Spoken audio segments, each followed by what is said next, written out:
kasih ini kehadirannya Bapak Ibu semua yang sudi hadir pada acara yang diprakarsai oleh grup kecil ini namanya Karya Bersama.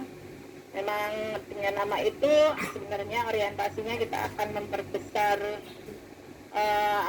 memperbesar silaturahmi gitulah ya antar perguruan tinggi untuk acara-acara yang sifatnya lebih ke ilmiah akademis begitu. Nah untuk malam ini kita akan membahas hal-hal yang sebenarnya di luar perkuliahan sehari-hari, tapi rasanya juga penting sekali buat kita semua. Dan ini Prof. Suci ya sudah bersedia untuk bisa menjadi narasumber ya malam ini itu dengan tema PAK dan percepatan guru besar. Nah ini terutama teman-teman yang sudah kalau bahasa Jawa itu timi-timi gitu ya, atau bahkan mau berlari menuju guru besar. Ini Prof. Suci sangat welcome sekali untuk membantu gitu ya bagaimana cara mendapatkan guru besar dengan lebih cepat gitu ya, dengan gaji yang mudah seperti itu. Nah sebelum ini karena saya kira di timur tadi Prof. Nasir sudah memberikan sinyal bahwa jamnya sudah 8:30 di sana gitu ya. Kita tidak akan berpanjang-panjang gitu, kita akan mulai, tetapi saya akan sedikit membacakan Prof, ini nggak usah pakai sambutan ya, Prof Nasir mau kasih sambutan. Prof Nasir ya. Prof Nasir mau kasih sambutan, Prof. Langsung aja Bu. Iya. Sudah direk. Oh ya. Saya record sebentar ini. Record. Recording in progress. Ya.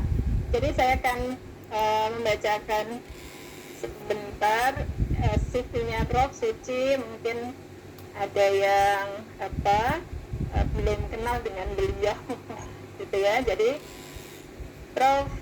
Suci ini kepakarannya atau Prof. Suci ini dari Universitas Negeri Semarang gitu ya. Ini menjadi Kepala Pusat Inovasi dan Komersialisasi di UNES dari tahun 2019 sampai sekarang. Kepakaran beliau ada di ekonomi pertanian, menjadi guru besar sudah lama ini ya Prof ya. Dan banyak sekali ini tugas tambahannya. Saya akan coba bacakan secara cepat ya. Beliau merupakan reviewer LPDP Riset Pembangunan Indonesia dari 2012 sampai sekarang. Kemudian juga pas ini seperti yang sekarang sedang kita bahas sebagai anggota tim penilai angka kredit Jabamik, dosen, lektor kepala dan profesor nasional dari 2019 sampai sekarang. Lalu reviewer penelitian nasional, Research Reviewer Standard of SNI, ISO ya, itu dari 2012 sampai sekarang. Lalu reviewer penilaian monitoring evaluasi online Simliptapmas, itu dari 2019 sampai sekarang. Lalu asesor BAN PT juga 2014 sampai sekarang. Asesor sertifikasi guru dari, wah ini sudah kepakarannya tidak diragukan, 2005 sampai sekarang. Lalu asesor sertifikasi dosen dari 2019 sampai sekarang. Tim ahli Badan Ketahanan Pangan Jawa Tengah dari 2019 sampai sekarang. Sekretaris Majelis Profesor dari 2017 sampai sekarang. Juga Ketua Komisi Pengembangan Ilmu dan Kerjasama Senat UNES dari 2017 sampai sekarang. Ketua Divisi Penelitian ISE Semarang, Jawa Tengah 2016 sampai sekarang. Lalu Ketua Badan Pengembang Bisnis di UNES 17 sampai 2019. Juga Reviewer Management of Environmental Quality dari Emerald Group Publishing, Indeks Scopus dari 2014 sampai sekarang. Lalu mitra bestari di beberapa jurnal, diantaranya adalah Ekonomi Bangunan yang terakreditasi Sinta 2, lalu Ekonomi dan Kebijakan yang terakreditasi Sinta 2, lalu Ekonomia terakreditasi Sinta 2, lalu Growth, ya, jurnal Growth itu juga Sinta 2, lalu Komunitas itu juga Sinta 2. Jadi ini memang UNES itu salah satu universitas yang punya prestasi ya, jurnalnya itu terbanyak ya. Kemudian reviewer Journal Economics Development Analysis jurnal terakreditasi Sinta 2, lalu reviewer Economic Journal of Emerging Markets ya UII terakreditasi Sinta 2, dan Chief Editor Journal of Economics Education, dan juga tim PTN BH UNES, dan juga masuk di dalam tim Renusra UNES. Saya kira ini bagian dari summary saja di antara banyak sekali prestasi beliau. Kalau mau dibacakan, saya kira nanti waktunya akan makin sedikit gitu ya Prof ya. Jadi kita akan langsung saja memberikan waktu kepada Prof Suci gitu ya. Saya kira nanti akan dilanjutkan dengan tanya jawab. Silakan Prof. Bismillahirrahmanirrahim. Assalamualaikum warahmatullahi wabarakatuh. Waalaikumsalam warahmatullahi wabarakatuh. Yang saya hormati semua teman-teman dari Sabang sampai Merauke yang sudah mengikuti acara ini. Alhamdulillah, puji syukur kehadirat Allah Subhanahu wa taala yang sudah mempertemukan kita pada saat hari ini. Seperti yang sudah dikemukakan Bu Nir, bahwa kita karya bersama dari tim kecil ini memang ingin berbagi, bergantian begitu, besok lain waktu narasumbernya dari yang lain. Bapak Ibu yang saya hormati, langsung saja seperti apa yang sudah dijadikan tema hari ini, saya izin share screen.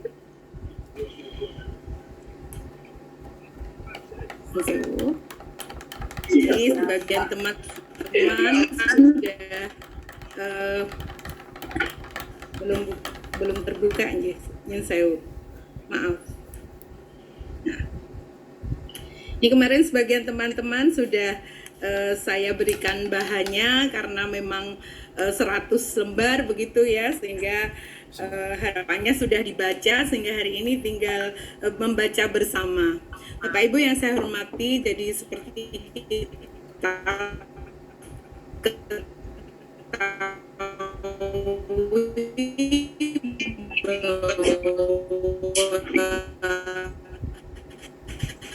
Ngapunten Prof Suci, terputus-putus. Itu memang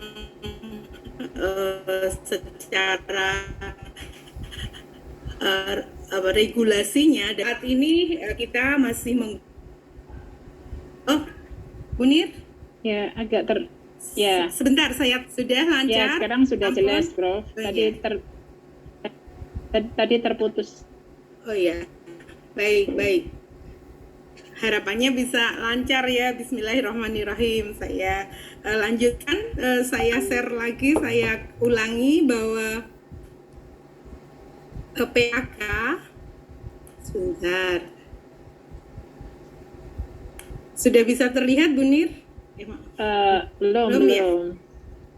Oh, iya. Saya share lagi. Mohon maaf.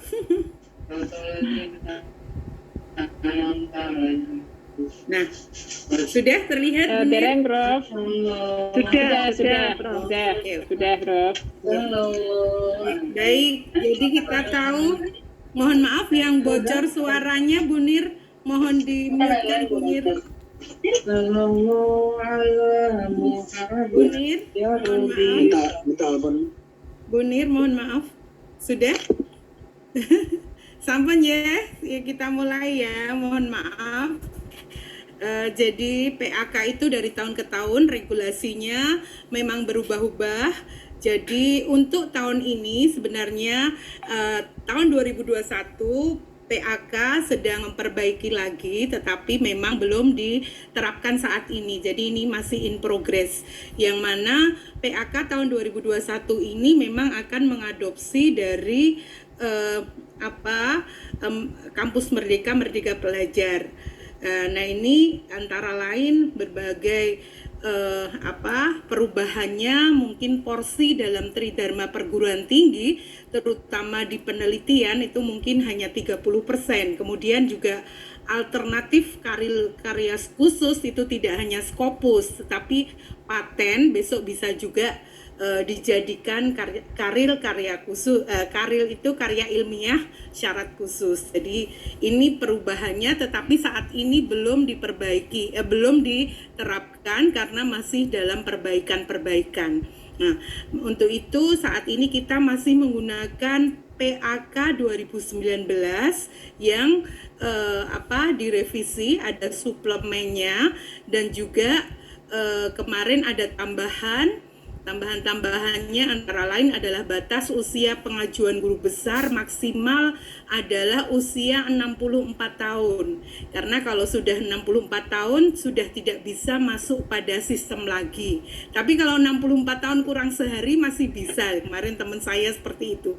Tapi saya kira kalau sudah 64 tahun sudah tidak bisa diproses. Nah, jadi Bapak Ibu yang saya hormati, PAK yang kita gunakan adalah PAK 19 suplemen ini, antara lain perubahannya adalah penulis karil itu karya ilmiah syarat khusus, kemudian ada syarat tambahan untuk naik ke profesor, Bapak Ibu sudah tahu tentunya, terus ada syarat tambahan untuk naik ke kelompok luar biasa, kemudian ada proporsi nilai para penulis, ada kelebihan angka kredit penelitian, memperjelas yang abu-abu, dan juga kenaikan jalur NIDK.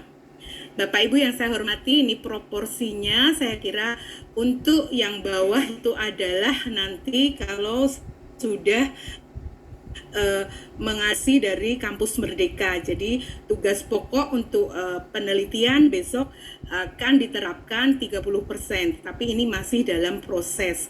Tapi yang kita gunakan itu masih seperti yang dulu. Jadi untuk guru besar terutama penelitian itu masih 45%. Nah, kemudian untuk rincian aktivitas Tridharma perguruan tinggi pada POPAK 19 ini masih seperti yang 2014. Pendidikan yang diakui adalah berasal dari prodi atau institusi yang terakreditasi minimal B. Jadi kalau masih C, ini belum bisa diakui untuk syarat guru besar. Kemudian untuk rincian aktivitas Tridharma perguruan tinggi, saya kira ini sama dengan 14, hanya yang 19 ini tetap mengadopsi kegiatan kampus Merdeka, Merdeka Belajar. Nah, komponen pendidikannya meliputi, Bapak Ibu bisa baca, antara lain melaksanakan perkuliahan, membimbing seminar, membimbing kuliah kerja nyata, membimbing dan ikut dalam menghasilkan disertasi, melaksanakan tugas sebagai penguji dan sebagainya. Ini tentunya Bapak Ibu sudah terbiasa karena POPAK 14 sama dengan POPAK 19 dalam pendidikan ini. Kemudian untuk rincian aktivitas penelitian, pelaksanaan penelitian itu antara lain adalah buku yang terdiri dari referensi, ada buku monograf, ada book chapter, kemudian jurnal, ada yang jurnal nasional terakreditasi, jurnal internasional bereputasi, kemudian ada prosding nasional dan internasional, ada karya ilmiah populer. Kalau dulu tahun 2014 tidak diakui, kita menulis di koran atau di media. Sekarang kalau ilmiah itu akan diakui walaupun nilainya hanya 1. Kemudian laporan penelitian, tapi saya sarankan untuk laporan penelitian untuk Bapak Ibu yang mau naik ke jenjang guru besar nggak usah diikutkan karena nilainya sangat kecil sekali, sehingga lebih baik laporan penelitian itu dijadikan jurnal dan sebagainya. Kemudian juga menerjemahkan atau menyadur buku ilmiah, mengedit atau menyunting karya ilmiah, membuat rencana dan karya teknologi yang dipatenkan, dan membuat rancangan dan karya teknologi atau karya seni dan sebagainya. Nah, untuk unsur penunjang saya kira ini juga hampir sama dengan 14, tetapi tetap mengadopsi kampus Merdeka Belajar, yaitu antara lain menjadi anggota suatu panitia, dalam badan, dalam perguruan tinggi, menjadi anggota pada lembaga pemerintah, dosen, profesi dosen, organisasi profesi dosen seperti ISE dan sebagainya, itu masih diakui. Dan sebagainya, bisa dibaca sendiri. Nah, Bapak Ibu yang saya hormati, jadi ada 3 kelompok pengusulan Java, yaitu pangkat dosen, antara lain ada yang naik secara reguler. Saya kira kalau reguler itu biasa dari AA, asisten ahli, ke lektor asisten ahli 150, ke lektor penata, ke lektor ada penata tingkat C, penata 3C, penata tingkat 1 3D dan sebagainya. Jadi untuk ada rektor, ada lektor kepala dan juga ada profesor. Tetapi di dalam 2019 ini diperbolehkan untuk loncat jabatan. Dari teman-teman mungkin ada yang masih AA, asisten ahli, ini kepingin langsung ke lektor kepala, ini bisa. Atau dari lektor kepingin lanjut ke profesor, ini juga ada aturannya. Demikian juga dalam jabatan yang sama, misalnya dari penata 3C ke penata tingkat 1 3D dan sebagainya. Misalnya saya kemarin dari pembina utama Madya 4D dan alhamdulillah sekarang saya sudah pembina utama 4E. Nah, ini karena dalam jabatan yang sama. Jadi hanya kalau dalam jabatan yang sama ini biasanya lebih mudah syaratnya. Ya, Pak Nasir nanti kalau mau ke 4E cukup 1 jurnal nasional terakreditasi bisa digunakan ke 4E sebagai syarat khususnya. Nanti nulis di UNES banyak itu Sinta 2. Ya, Bapak Ibu yang saya hormati, untuk penulis karya ilmiah syarat khusus sesuai dengan kelompok usulannya. Nah, ini Bapak Ibu agak lega ya. Untuk POP akan 14 itu penulis pertama saja karya khusus itu. Tetapi untuk 19 yang belum direvisi itu penulis pertama dan sekaligus penulis korespondensi. Tetapi untuk yang sekarang cukup sebagai penulis pertama saja. Jadi bukan korespondensi autor juga tidak apa-apa. Tetapi kenyataannya ini banyak sekali yang ini mungkin saya mau matur Bu Rahma. Jadi kalau bisa memang kita sebagai penulis pertama dan juga korespondensi autor. Karena kadang-kadang kita sudah berpotensi untuk menjadi karir khusus untuk karya artikel kita sudah jadi karir khusus, syarat khusus, tetapi masih dipertanyakan korespondensi autor dan proses reviewnya. Jadi kadang-kadang tetap dikembalikan walaupun sudah bagus, itu tetap dikembalikan karena ditanyakan bagaimana proses review jurnal ini, terutama review substansi. Ya, nanti saya berikan contoh, ada teman yang kemarin dikembalikan karya khususnya karena belum ada korespondensi autor dan review substansi. Jadi nanti Bu Rahma kalau mengajukan langsung, terutama yang syarat khusus atau teman-teman yang lain, itu langsung dilampiri dengan korespondensi autor dan review substansi. Tapi harapannya ditata dengan bagus, nanti ada daftar isinya dan sebagainya, sehingga nanti reviewer melihat sudah tertata dengan bagus, akhirnya langsung disetujui. Kemarin saya baru saja mereview dari universitas kecil, tetapi dia sudah jeli dengan aturan itu sehingga dia punya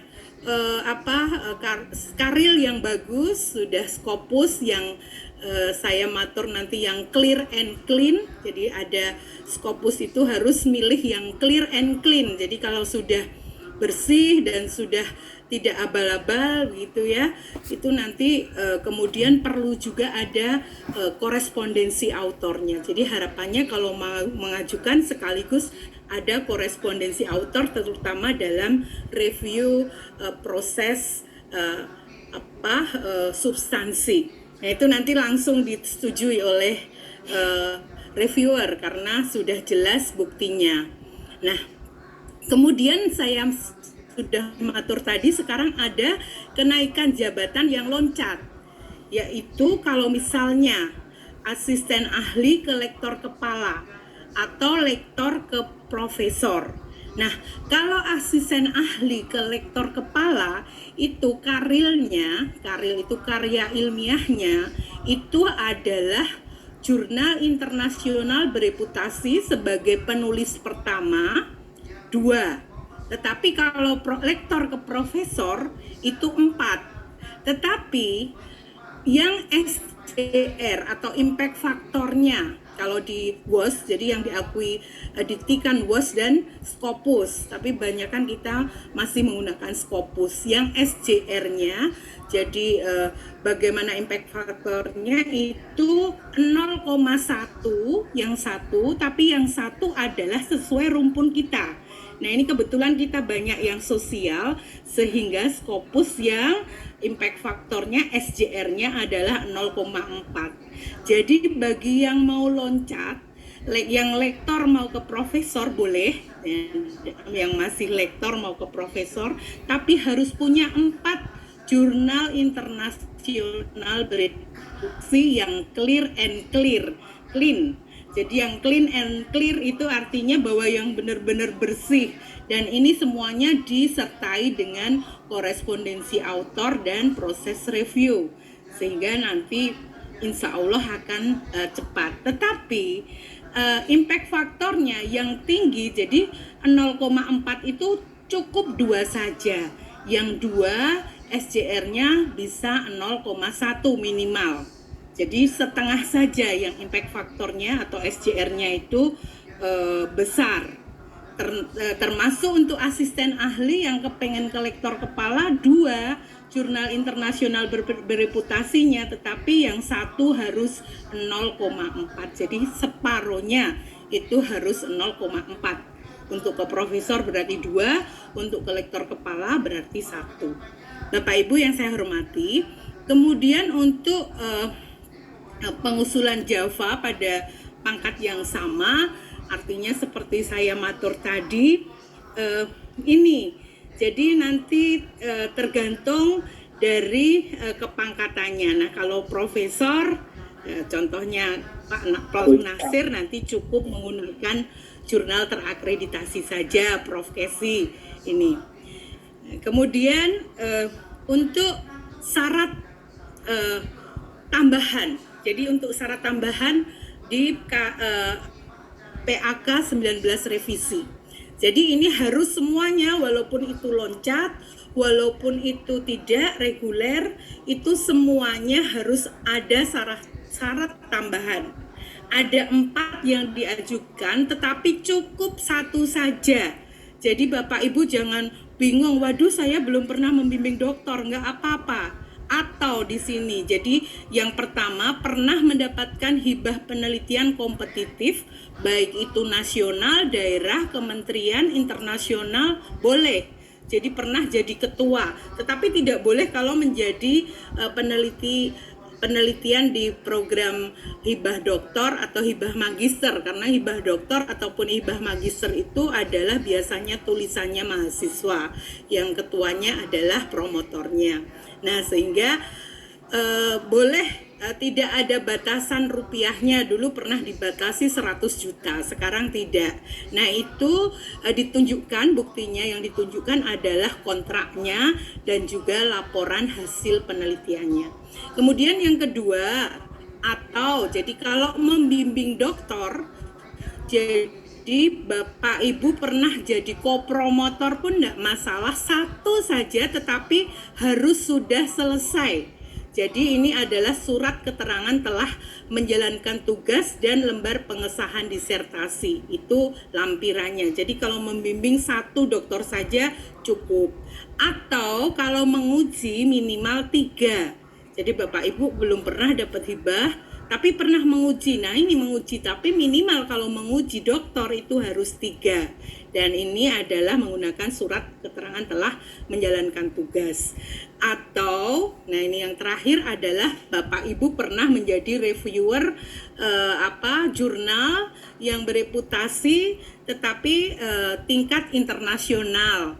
Nah di Emerald atau di yang lain nanti tetapi 2, sehingga kalau 2 ini nanti akan menjadi syarat tambahan juga boleh, tetapi lampirannya adalah surat permintaan atau penunjukan dari editor sebagai reviewer, bukti proses mereview dan artikel yang sudah ditetapkan. Nah ini, jadi hanya 1. Oke, Bapak Ibu yang saya hormati.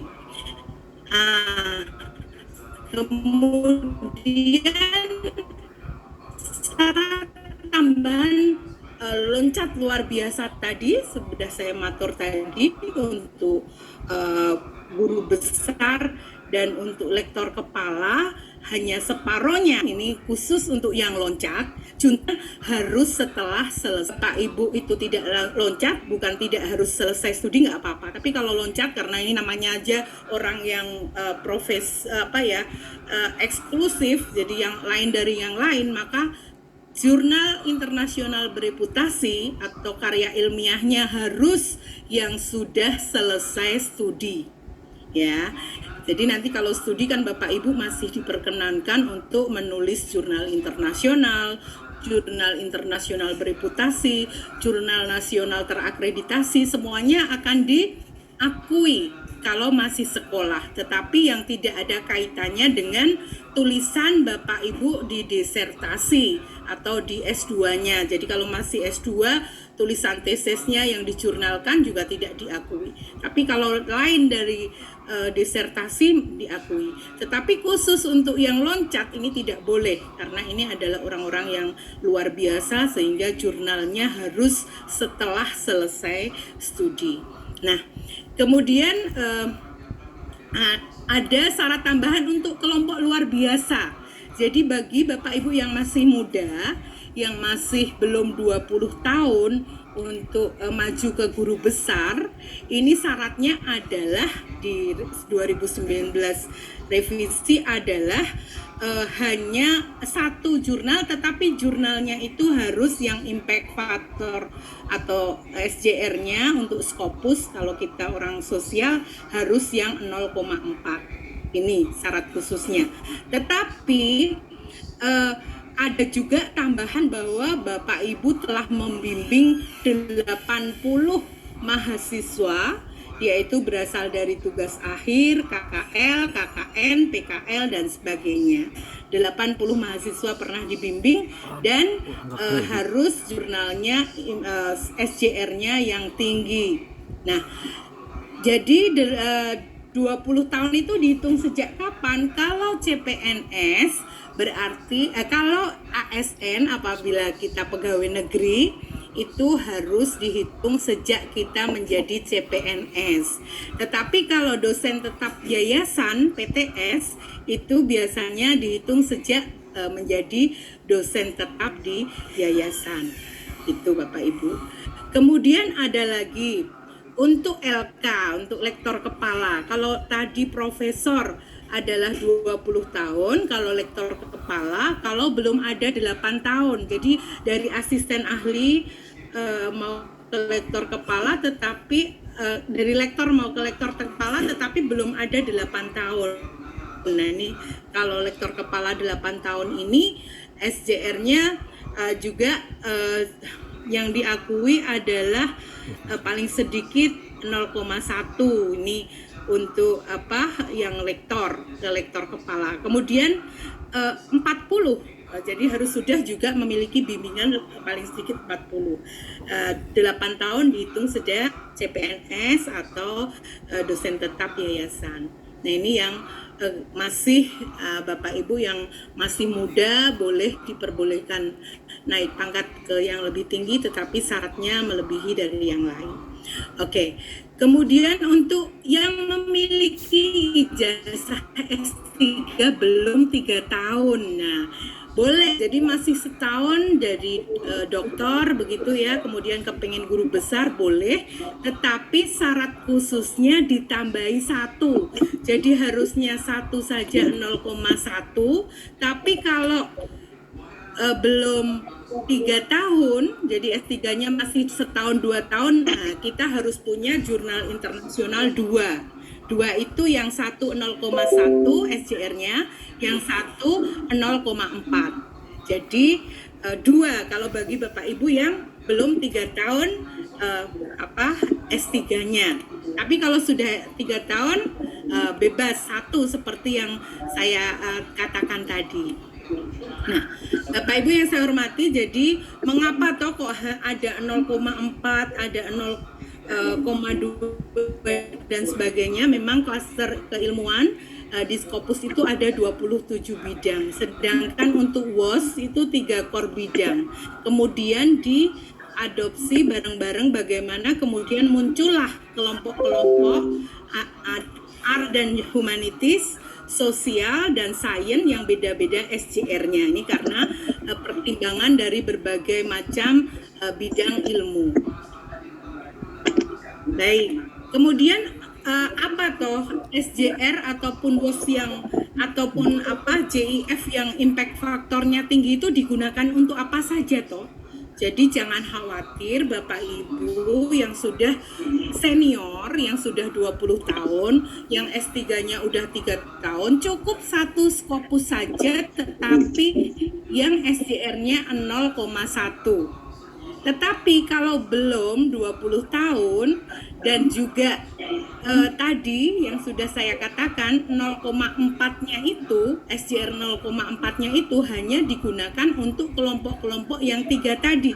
Kelompok loncat jabatan yang separuhnya saja, atau yang memiliki masa kerja aktif minimal tadi, atau tambahan bagi profesor yang ijazah S3-nya belum 3 tahun. Nah, itu yang digunakan untuk 0,4. Tapi kalau reguler biasa cukup 0,1 asal clear and clean.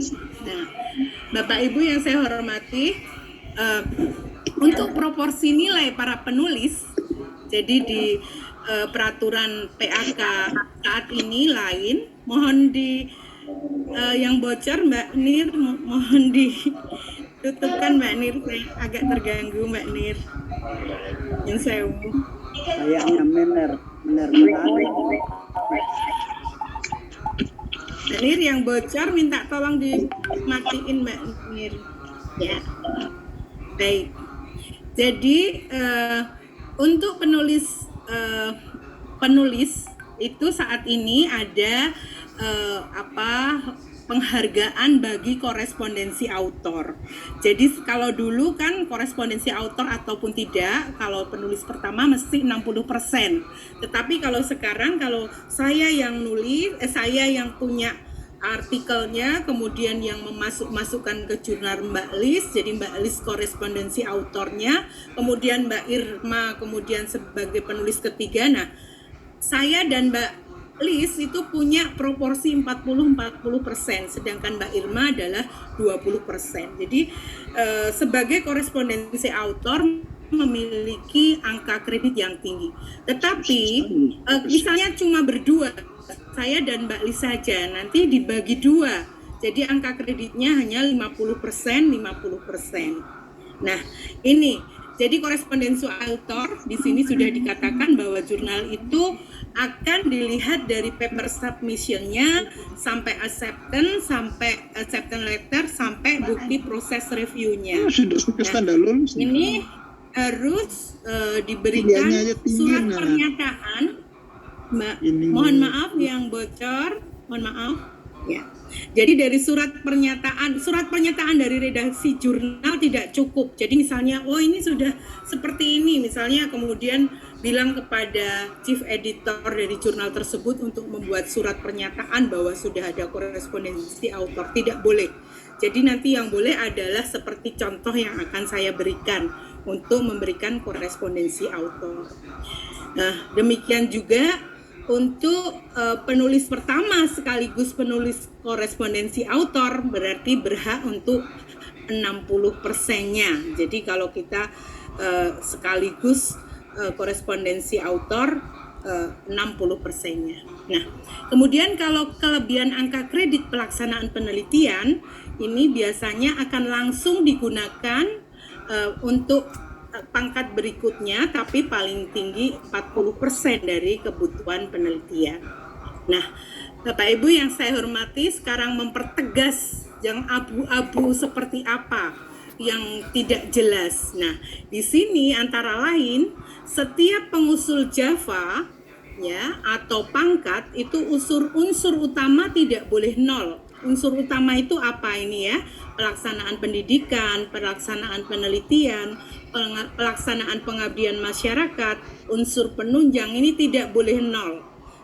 Tetapi untuk profesor kita lihat pendidikan 35% minimal, penelitian 45% minimal. Nah, pengabdian paling sedikit 0,5 tetapi maksimal 10%. Untuk penunjang maksimal 10%. Jadi kalau penunjangnya 20% dan sebagainya tidak boleh. Nah ini. Nah, kemudian masih mempertegas yang abu-abu tadi bahwa perguruan tinggi adalah minimal B, tadi saya sudah sampaikan, tetapi yang kemudian berikutnya adalah S3. Jadi misalnya saya orang ekonomi, kemudian saya sekolah di hukum, nanti di SH gitu ya, doktor ilmu hukum gitu ya. Nah, nanti S3 saya akan diakui sebesar 15. Kalau kita biasa, kalau inline diakui 50. Jadi biasanya kalau kita belum menggunakan pangkat, kita sudah 4B, sementara 4B ke 4D itu butuh 300 misalnya. Ijazah kita belum diambil berarti kita bisa mengambil 50 dari ijazah kita. Jadi kita masih butuh 250.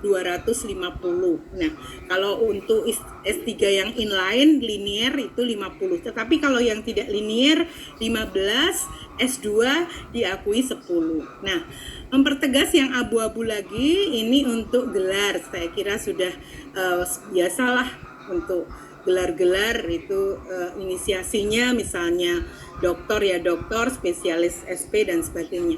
Nah, kemudian yang pelaksanaan pendidikan Bapak Ibu. Pelaksanaan pendidikan itu ada batas kepatutannya. Jadi misalnya melaksanakan perkuliahan itu maksimal untuk AA 5,5 misalnya per semester angka kreditnya. Atau misalnya melakukan, ini Bapak Ibu bisa dicocokkan dengan batas kepatutan sebelahnya, bisa dibaca nanti ya, melaksanakan nomor 5 misalnya, melaksanakan tugas sebagai penguji pada ujian akhir. Nah ini batas maksimalnya kepatutannya 4 angka kreditnya per semester. Jadi tidak terus semuanya akan dihitung untuk pelaksanaan pendidikan. Untuk pelaksanaan penelitian, nah ini Bapak Ibu yang saya hormati. Jadi untuk buku, ini kepatutannya 1 tahun itu hanya boleh menulis 1 buku. Jadi misalnya tahun 2021 kita menulis 2 buku, mesti yang 1 tidak akan diakui. Karena tidak patut, jadi kepatutannya adalah 1 buku. Kemudian untuk jurnal, kalau jurnal nasional terakreditasi, jurnal internasional bereputasi, kepatutannya berapapun tetap diakui. Jadi 1 tahun bisa nulis 3 kali, bisa nulis 2 kali, 4 kali, tetap diakui. Kemudian kalau Bapak Ibu bisa melihat di sini, kalau paten juga tak batas. Kemudian kalau ini yang nomor 1, 14, ilmiah populer Dan 15 misalnya maksimal 5%. Laporan penelitian misalnya ini 15 5%. Nah, kemudian menyadur buku 15 untuk angka kredit per tahun. Jadi Bapak Ibu bisa presani, bisa lihat di sini. Tetapi Bapak Ibu juga harus tahu bahwa jurnal nasional dan proseding nasional itu maksimal dari keseluruhan angka kredit penelitian itu hanya diakui 25%. Tapi kalau Bapak Ibu banyak jurnal internasionalnya, jurnal nasional bereputasinya, ini kita sebagai reviewer biasanya seneng. Jadi biasanya kalau yang nilainya kecil-kecil itu nggak usah diikutkan saja, karena kadang-kadang membuat kita bete juga. Ada 30 karya ilmiah, kemudian satu karya ilmiah nilainya yang hanya kecil-kecil. Sehingga lebih baik Bapak Ibu bisa memberikan nilai yang signifikan dengan gelar profesornya. Nah, kemudian juga kepatutan untuk pengabdian masyarakat. Nanti bisa dilihat, menduduki jabatan pimpinan biasanya nilainya 5,5 dan sebagainya. Memberi pelatihan penyuluhan nilainya berapa, ini nomor 3 misalnya.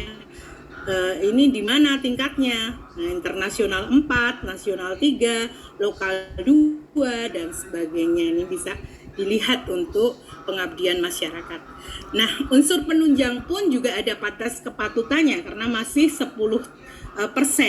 Tetapi yang kita luar biasa di sini, yang kita hitam-hitam ini, yang kita lihat yang luar biasa. Yang Bapak Ibu yang menjadi asesor, baik itu PAK, BKD, atau reviewer hibah penelitian, atau asesor ban PT, begitu ya, itu tiap kegiatan bisa diakui. Jadi kalau yang lain misalnya anggota suatu panitia sebaiknya tiap tahun, kemudian anggota panitia per kepanitiaan. Tapi kalau asesor tiap kegiatan, tiap kita mereview asal ada surat tugasnya, ini bisa diakui. Tapi unsur penunjang itu hanya 10% Bapak Ibu. Nah, kemudian yang abu-abu lagi, bahwa disertasi adalah merupakan karya state of the art dari bidang keilmuan kita, sehingga apabila Bapak Ibu menulis jurnal ataupun buku tetapi persis dengan isi disertasi, itu tidak diperbolehkan. Jadi harus berbeda dengan isi disertasi, ya. Jadi walaupun buku ataupun jurnal itu tidak dapat dinilai kalau persis dengan disertasi. Dan ini Bapak Ibu, boleh sintesis, pengembangan, atau paling sedikit dapat keterbaruan minimal 50% dari disertasi. Nah, ini bisa diakui karena nanti Bapak Ibu kan akan mencantumkan abstraknya.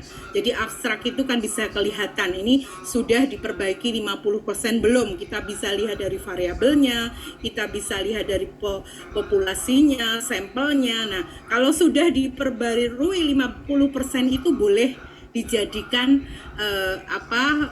angka kredit, tetapi tidak bisa dijadikan untuk pemenuhan syarat khusus. Jadi sebagai syarat penunjang saja. Kalau yang karya ilmiah syarat khusus dari disertasi, walaupun sudah diperbaiki 50%, tetap tidak bisa digunakan untuk karya syarat khusus, Bapak Ibu. Nah, kemudian juga untuk conference ya Bapak Ibu. Jadi hasil dari conference itu biasanya langsung diterbitkan pada special issues. Jurnal special issues itu tidak boleh dijadikan syarat khusus, tetapi boleh dijadikan penilaian di angka kredit apabila sudah ada keterbaruan 50% dari conference tersebut, tetapi tidak dapat memenuhi karil syarat khusus. Jadi kalau conference ini memang tidak diakui Bapak Ibu. Jadi biasanya banyak sekali conference kemudian dijadikan jurnal gitu. Nah, ini harus berbeda dengan conference. Nah, kemudian Bapak Ibu yang sebagai chief editor Ya, saya kebetulan juga chief editor di UNES tapi masih Sinta 4. Misalnya saya nulis di JEE, saya Jurnal Economic Education yang saya jadikan chief editor. Batas pengakuan paling tinggi adalah 10%. Karena seperti jeruk makan jeruk, ya, chief editor atau editor jurnal. Jadi kalau nulis di perguruan tingginya sendiri, apalagi kita jadi chief editornya atau editor jurnal, yang diakui hanya 10%. Jadi kalau bisa Bapak Ibu ya kalau nulis diterbitkan di luar jurnal yang dikelola lah, jangan di perguruan tinggi masing-masing, begitu. Kemudian ada lagi yang loncat jabatan. Nah, jadi misalnya dulu saya dari 4B ke 4D itu kan akan dengan sendirinya tiap 2 tahun itu akan naik sendiri, tetapi harus diurus karena diperlukan angka kredit 30% dari unsur utama sesuai dengan yang dibutuhkan. Jadi misalnya saya atau Pak Nasir atau Profesi itu kan sudah dari 4B ke 4D gitu ya, tidak usah diurus, dia 2 tahun akan naik, tetapi harus ada 30% dari unsur utamanya. Ini untuk yang naik tetapi secara otomatis ya. Bapak Ibu yang saya hormati, untuk tugas tanggung jawab ini sudah tadi. Untuk profesor adalah jurnal internasional bereputasi wajibnya, atau dosen ahli ini wajibnya kalau mau naik cukup dengan jurnal nasional peringkat 3, 4, 5, 6. Untuk lektor sama dari aksen ahli ke lektor. Tapi untuk lektor kepala, untuk yang magister yang masih S2 wajib jurnal internasional. Tapi jurnal internasional itu adalah yang nilainya 30, karena jurnal internasional nilainya bisa 20, 30 dan 40. Nanti saya jelaskan. 20 itu yang indeksasinya masih kurang, yang 30 yang indeksasinya nanti saya berikan di belakang, dan yang 40 itu yang Scopus atau yang WOS. Untuk lektor kepala yang mau sudah doktor cukup jurnal akreditasi Sinta 1, Sinta 2. Tapi untuk profesor memang ini wajib hukumnya jurnal internasional bereputasi yang clear dan clean. Nah, untuk asisten ahli lektor kepala yang loncat tadi sudah ya, itu harus 2, tetapi setengahnya ada 0,1, yang satunya 0,4. Untuk lektor profesor 4, satunya 2,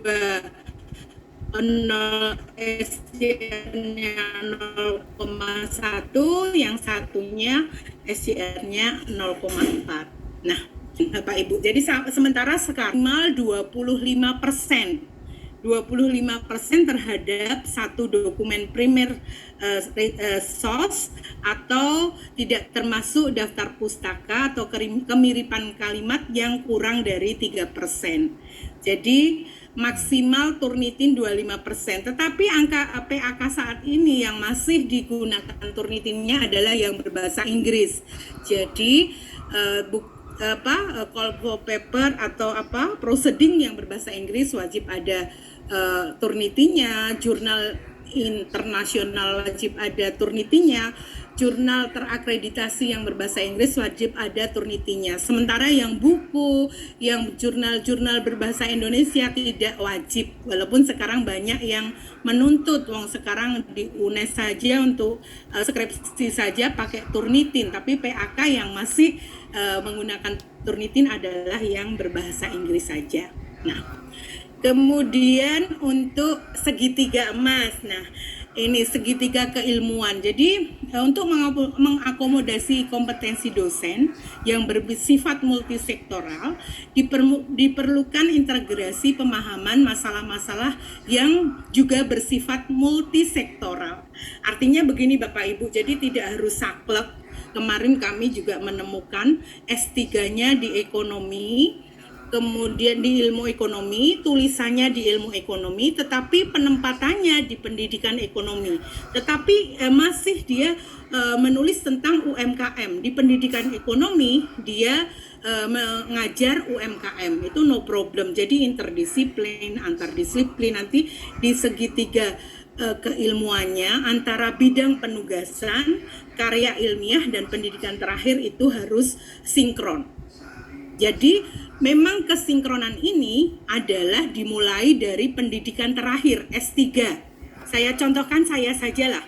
Saya S3 di ilmu ekonomi. Tetapi tulisan saya di ekonomi pertanian. Saya menulis tentang penyuluh pertanian.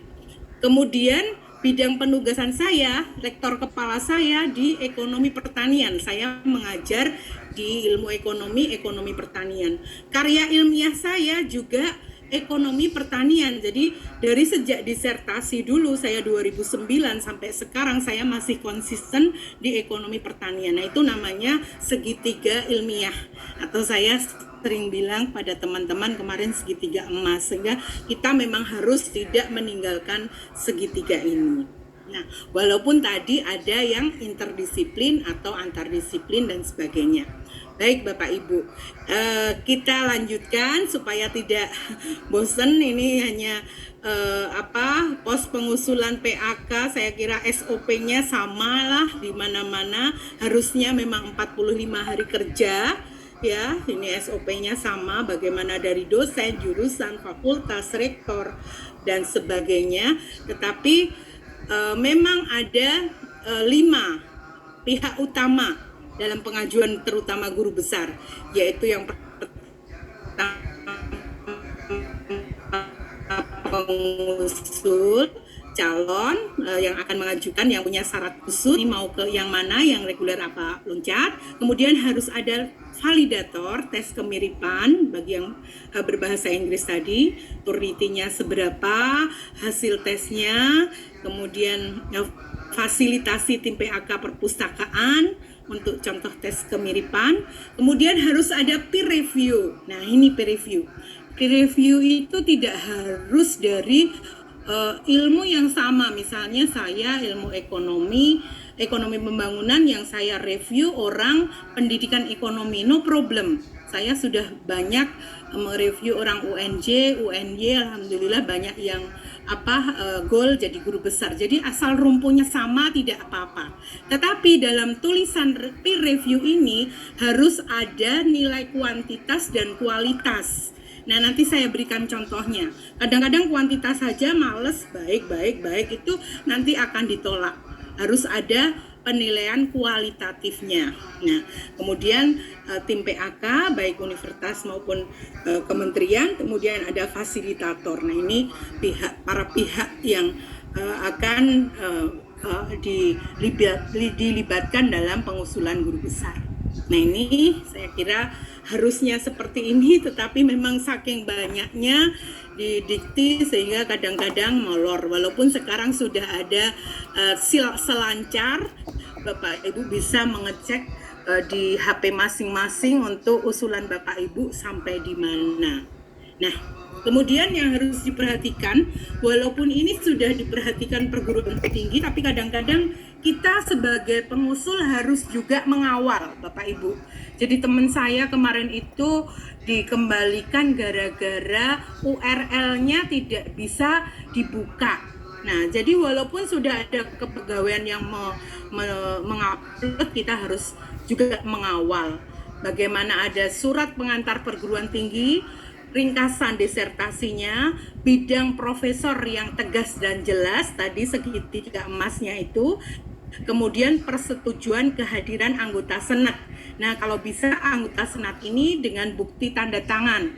Walaupun saat ini online, saya kira bisa tanda tangan online. Kadang-kadang kalau bukti foto dan sebagainya banyak peer review yang meragukan. Jadi kalau bisa bukti tanda tangan senat itu dengan bukti tanda tangan gitu ya.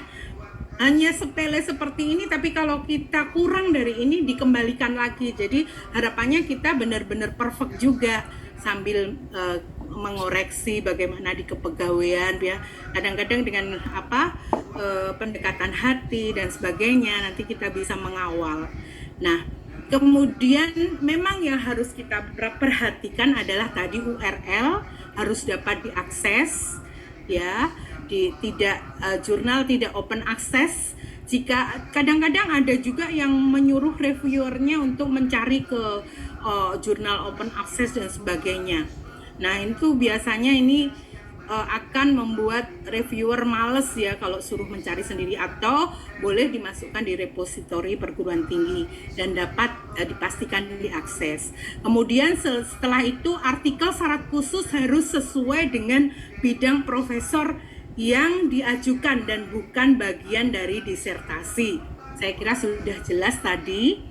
Dan kadang-kadang kita kalau menulis sekarang jurnal-jurnal yang abal-abal itu kan memang kadang-kadang semuanya bisa dicakup. Jadi contohnya IJSTR, International Journal IJS Science dan Teknologi itu ya. Biasanya masuk juga ekonomi. Padahal kita orang ekonomi kok jurnalnya teknologi. Nah, ini kadang-kadang jadi tidak clear dan clean tadi. Nah, termasuk dokumen peer review harus dapat diakses sesuai dengan standar yang ada, dan cek similarity harus diakses dan tidak melebihi batas maksimal. Ini untuk yang syarat khusus terutama. Nah, apa saja toh yang kira-kira biasa membuat alasan pengusul tidak disetujui? Nah, ini ada beberapa. Yang pertama sampai kelima ini yang sering sekali kita temukan. Yang pertama adalah memang artikel syarat khusus yang belum terpenuhi ini ya. Nah, ini makanya Bapak Ibu nanti mungkin asisten saya minta untuk mencontohkan supaya tidak salah dalam memilih Scopus. Jadi harus sesuai dengan keilmuan kita. Nah, URL bukti pendukung karya tidak dapat diakses. Nah, ini biasanya tadi mohon atau mungkin format peer review juga tidak bisa diakses, tes kemiripan tidak bisa diakses, dan masih menempatkan di Dropbox atau Drive Google dan sebagainya. Makanya mohon untuk Bapak Ibu dikawal kalau Bapak Ibu mau mengajukan guru besar. Peer review atau menilai tidak lengkap antara skor kuantitatif dan kualitatif. Hasil tes kemiripan juga diragukan. Nah, ini Turnitin kadang-kadang kita belum exclude, misalnya kita sudah masukkan ke repositori, kemudian kita Turnitinkan ternyata 99%. Ternyata kita belum mengeksklusif dari repositori kita misalnya, sehingga kelihatan bahwa kita itu sepertinya plagiasi misalnya. Nah, tes kemiripan ini harus yang benar-benar valid. Ketidaksesuaian, nah ini segitiga ilmiah, kalau saya bilang segitiga emasnya ini yang kadang-kadang juga menjadikan kita sering ditolak. Nah, Bapak Ibu itu kalau sudah seperti ini, saya kira insya Allah Bapak Ibu semua insya Allah yang ikut karya bersama malam ini segera menjadi guru besar karena sudah tahu trik-triknya. Jadi memang yang paling utama adalah bagaimana syarat khususnya. Nah, ini artikel syarat khusus. Saya kira kita tahu yang belum terpenuhi itu. Jadi bagaimana terbit di mana, kita kalau misalnya mau yang ke profesor ya harus jurnal internasional yang bereputasi. Sebagai penulis pertama, tema artikel harus sesuai dengan bidang usulan kita, tidak terindikasi etika akademik, tidak tergolong jurnal yang cancel atau discontinuous atau predatory dan sebagainya. Nah, ini Bapak Ibu yang saya hormati, jurnal-jurnal nasional itu seperti apa? Jadi Stekdikti nasional peringkat 5-6 itu bisa diakui 15, tetapi yang 3-4 asal berbahasa Inggris jadi bahasanya harus Inggris, itu bisa diakui 20. Kemudian jurnal yang dikatakan jurnal terakreditasi adalah jurnal yang peringkat Sintanya adalah Sinta 1 dan Sinta 2. Ini jurnal terakreditasi. Kemudian ini saya kira seperti yang saya katakan tadi, jurnal internasional, jurnal nasional yang terakreditasi Sinta 1 2, jurnal nasional 3-4 berbahasa Inggris, dan jurnal nasional 5-6 yang berbahasa Indonesia, nilainya 15. Nah, ini untuk jurnal nasional biasa 10, tapi paling tinggi 25% dari keseluruhan penelitian. Kalau lebih dari 25% tidak diakui. Jurnal ilmiah dalam bahasa resmi PBB namun tidak memenuhi syarat jurnal internasional, ya 10 walaupun itu internasional, tetapi syarat jurnal internasional adalah seperti ini Bapak Ibu. Karya ilmiahnya ditulis dari kaidah ilmiah dan etika akademik, memiliki SSN, memiliki bahasa resmi PBB, memiliki terbitan versi online, ada dewan redaksi, artikel ilmiah diterbitkan dalam satu nomor terbitan, paling sedikit penulisnya berasal dari 2 negara, alamat jurnalnya dapat ditelusuri, editor boardnya dapat ditelusuri juga, proses reviewnya baik, jurnal artikelnya setiap penerbitan wajar. Nah, ini yang Bapak Ibu harus tahu. Kalau kira-kira seperti ICC itu kan mahal, tetapi penerbitannya beratus-ratus. Nah, sekarang akhirnya di cancel. Jadi ada status jurnal yang cancel, ada yang discontinuous. Kalau cancel, IJIK misalnya Bapak Ibu punya IJIK nulis ketika IJIK masih indeks Scopus, sekarang sudah cancel, di PAK Dikti udah tidak diakui walaupun nulisnya sudah ketika kita masih belum di cancel, belum dianulir. Tetapi kalau di discontinuous nih nanti mungkin mohon maaf ya Bu Is, bisa untuk dicontohkan. Itu biasanya kalau ditulis sebelum discontinuous, asal kita nanti bisa mempertahankan, biasanya ada audiensi begitu. Nah, itu bisa tergantung dari audiensinya. Jadi kalau kita menulis tulisan kita clean, bagus, tetapi ternyata jurnal itu adalah discontinuous, seperti sekarang itu JAVEP ya. JAVEP itu discontinuous tahun bulan Mei ini. Nah, Mei ini sudah tidak diakui, tetapi sebelum Mei bisa diakui asal bisa mempertahankan. Asal bisa mempertahankan itu artinya adalah pas kita nanti mengadakan audiensi, kita bisa mempertahankan. Nah, jurnal kemudian tidak pernah ditemukan sebagai jurnal yang meragukan. Nah, huruf butir 11A sampai K ini apabila diterbitkan di perguruan tinggi penerbit yang kredibel, bereputasi, memiliki SCR 0,1, kalau CIF WOS kurang dari 0,5, ini nilainya 30 ya, kurang dari 0,1. Jadi kalau Scopus yang kurang dari 0,1 itu 30, atau CIF yang kurang dari 0,05 itu nilainya 30. Tetapi kalau yang sudah lebih dari 0,1 memiliki CIF WOS paling sedikit 0,05, nah ini bisa nilainya 40. Inilah yang bisa dijadikan syarat khusus ya Bapak Ibu. Nah, ini jurnal internasional, ada yang 20, ada yang 30, ada yang 40. Nah, ini yang 30 indeksasinya biasanya Scopus, WOS ya, yang 40 mohon maaf, yang seleksinya sangat ketat, yang 30 EBSCO, DOAJ, CABI, ProQuest, atau tadi Scopus yang kurang dari 0,1, seleksinya juga cukup ketat, dan yang rendah itu yang hanya diindeksasi oleh Google Scholar, portal Garuda tanpa seleksi. Nah, ini biasanya internasional yang 20 nilainya. Nah, ini Bapak Ibu sudah saya ringkaskan seperti yang saya haturkan tadi, termasuk prosedingnya, bagaimana yang internasional terindeks, Scopus, internasional ataupun nasional. Nah, ini kalau buku bisa 40, bisa 20, bisa book chapter 10 dan sebagainya. Nah, ini buku suntingan Bapak Ibu. Nah, ini paten. Nah, paten itu kan ada yang paten sederhana dan paten yang memang bisa dihilirisasi dan komersialisasi. Ini untuk orang-orang IPA.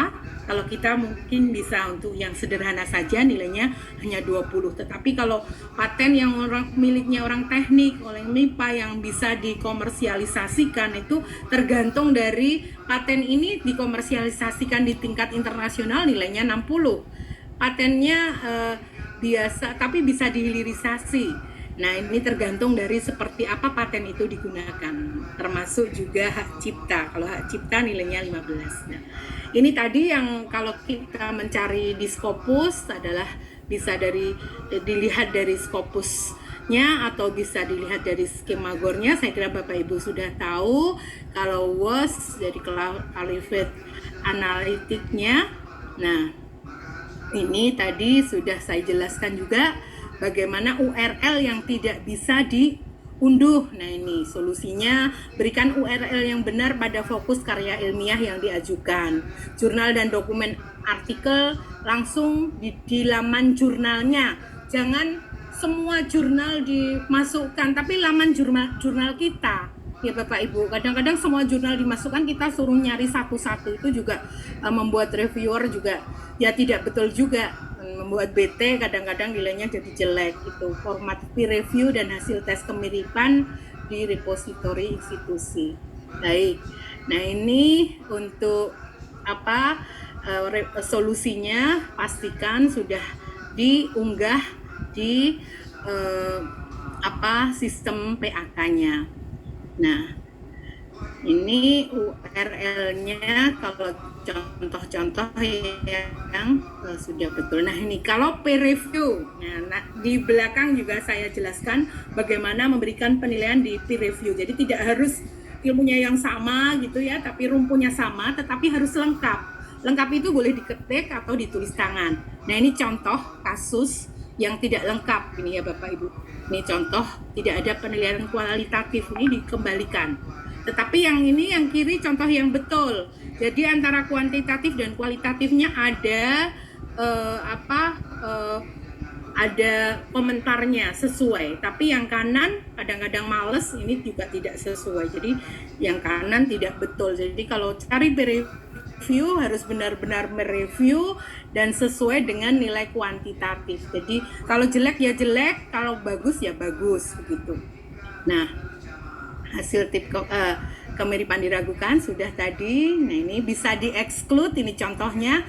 Misalnya dimasukkan repositori di universitas ya dikurangi karena bisa membuat nilai Turnitin kita tinggi. Nah, ketidaksesuaian ini yang harus kita lihat. Jadi sekali lagi kita melihat adalah dari pendidikan terakhir kita. S3 kita ilmu ekonomi kita mau ke publik atau ke kebijakan atau ke pariwisata atau mau ke hutanan ya. Kemarin Pak Oldi, Pak Ir itu ya. Jadi nanti kita mau kemana tulisan di disertasi kita, kemudian di penugasannya kalau bisa ya sesuai dengan disertasi kita. Misalnya kita nulis pariwisata di S3-nya, ilmu ekonomi pariwisata.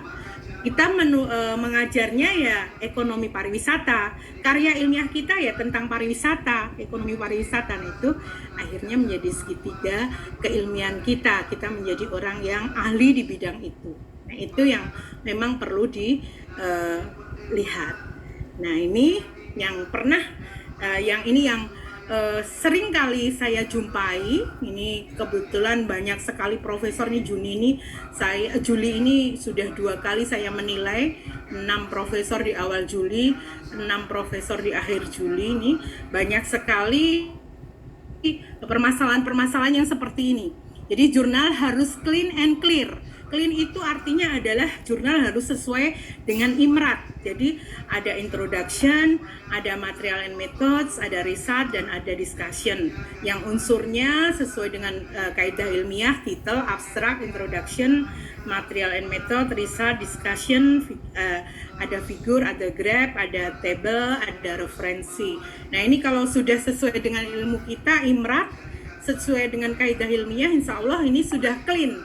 Yang clear apabila tidak dalam jurnal abal-abal. Nah, Bapak Ibu nanti bisa mengunduh di sini. Ini adalah yang bulan Juni. Bulan Juni yang sudah keluar, itu apa saja jurnal yang sekarang discontinuous. Nah, ini contohnya. Saya mohon maaf Bu Wis. Kemarin Bu Wis itu kebetulan jurnalnya ditulis ketika belum discontinuous, padahal jurnal itu bagus.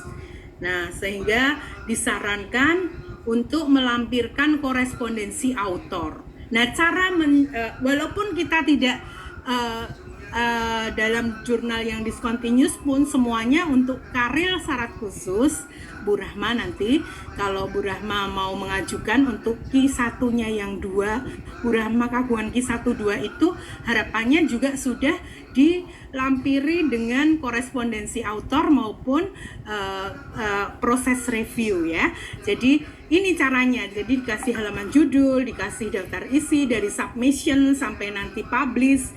Nanti bukti-buktinya dijadikan satu rapi begitu sehingga langsung bisa di ACC. Jadi kadang-kadang sudah semuanya oke, tapi belum ada bagaimana cara korespondensi autornya. Kadang-kadang jadi tidak masih dikembalikan lagi minta korespondensi autor dan proses review. Nah, ini seperti ini harus ada nanti di dalam membuat korespondensi autor. Itu anunya Bu Rahma, supaya Bu Rahma insya Allah saya yakin sudah oke, tetapi nanti jangan lupa untuk melampirkan korespondensi autor dan proses review, tetapi yang seperti ini yang benar-benar rapi sehingga reviewernya enak. Oh, ini benar-benar Q1 dan benar-benar proses reviewnya bagus. Nah, itu langsung di ACC. Nah, ini batas umur pengajuan aturannya 64. Nah, ini cara mereview peer review. Saya kira sudah tahu semua Bapak Ibu, kalau mau cari peer review benar-benar dilihat kualitatif dan kuantitatifnya, dilihat bagaimana kelengkapan dan kesesuaian unsur isi jurnal, ruang lingkup kedalaman pembahasan, kecukupan dan kemutakhiran data dan metodologi, kelengkapan unsur dan kualitas penerbit. Nah, ini bagi peer review saya kira saya berikan sedikit-sedikit contoh, atau Bapak Ibu yang mencari peer review. Nah, ini untuk kelengkapan dan kesesuaian unsur isi jurnal itu bagaimana dengan guide for authornya, imratnya tadi seperti apa. Kemudian untuk kelengkapan kesesuaian imrat itu ini ya, introduction, research, method, researchization, referensi. Nah, kemudian untuk kedalaman pembahasannya adalah bidang ilmu penulisnya seperti apa, rujukannya itu biasanya 10 jurnal internasional yang bagus mesti seperti itu.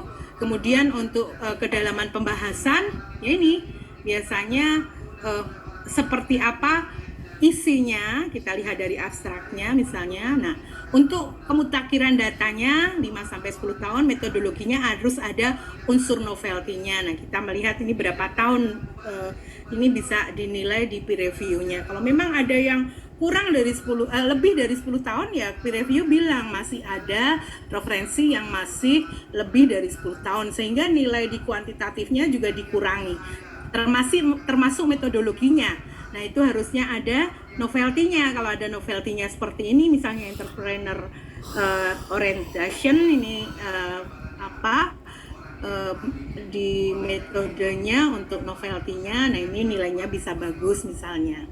Nah, untuk kualitas penerbit kita cek online atau tidak, ISS-nya seperti apa, predatory bukan, konsistensi penulisan dengan GFA atau instructional co-author, kategori jurnalnya, cek keberkelaan penerbit dan sebagainya. Nah, ini contohnya. Ini contoh penilaiannya, kelengkapan unsur 10%, kedalaman pembahasan 30%, informasi metodologis 30%, kelengkapan unsur kualitas jurnal 30%, Dan kemudian ini formatnya belum ada format yang baku, boleh seperti apa saja asal ada 4 unsur tadi. Ini bisa seperti ini, bisa seperti ini, bisa seperti ini ya Bapak Ibu. Nah, jadi contoh kasusnya yang salah ini tidak ada penilaian kualitatif. Ini yang betul adalah yang kiri, yang kanan penilaian kualitatifnya malas itu. Nah, terima kasih perhatiannya. Mohon semoga bisa jelas. Kalau belum jelas nanti kalau saya bisa jawab, saya jawab. Kalau saya diperkenankan Bu Nir, saya nyuruh asisten saya untuk mencontohkan mencari jurnal yang tidak abal-abal, boleh ya Mbak Nir ya? Wah, bermanfaat sekali itu. Sebentar. Bu Zul, coba kamu tunjukkan kira-kira gimana cara mencari jurnal yang tidak abal-abal. Silakan Bu.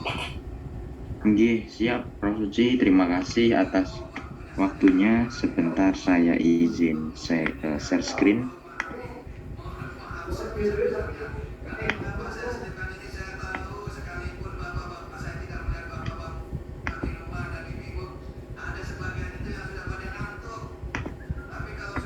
Sambil Mas Fauzul share, monggo lo Bapak Ibu, kopinya diminum sendiri-sendiri. Snacknya. Iya Bu. Pak Audi boleh nyanyi dulu Mbak Nir. Siap Bu Nir. Pak Audi suruh nyanyi dulu Mbak. Oh gitu. Nah, Nyanyi. ayo nyanyi. Pak Irawan nih, biasanya suaranya udah.